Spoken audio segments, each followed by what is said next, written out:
You ask Tiger to solve. This deals with linear equations with one unknown. The final result is t equals 2.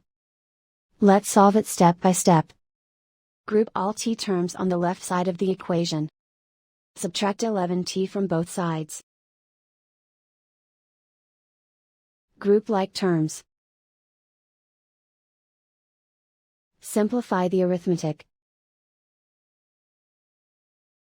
Group like terms. Simplify the arithmetic.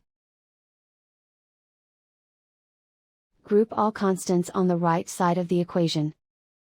Subtract 7 from both sides. Simplify the arithmetic.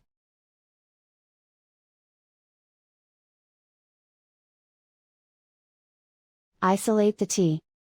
Divide both sides by -16. Cancel out the negatives. Simplify the fraction.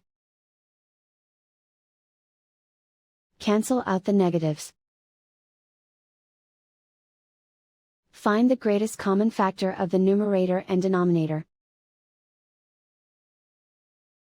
Factor out and cancel the greatest common factor.